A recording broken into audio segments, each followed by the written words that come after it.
Kalapatids, unang check natin sa itlog, hindi siya nabuo. Ayan. So check pa natin isa. Itlog to ng puti natin. Ito yung pangalawa. Ito buo. Ayan, may kumikilos sa itlog sa loob. Ayan. Kita nyo ba kalapatids? Kumikilos yung kitid sa loob. Okay itong isa. So ito isa sa pangalawang set. Hindi ako sure dito kalapatids.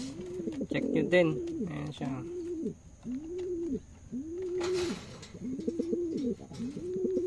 Parang hindi po itong isang to. Check pa natin isa, yung isang itlog. Ito buo, may ugat.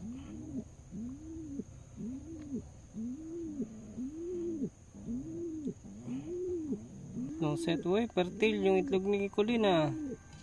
Okay, fertile to yung sa Beckert natin. Kunin pa natin isa. Last check natin. Mukhang hindi fertile. Ayan. Pero check natin sa ibang araw kasi may itim-itim yun. Merong dark part. So check ulit natin sa ibang araw.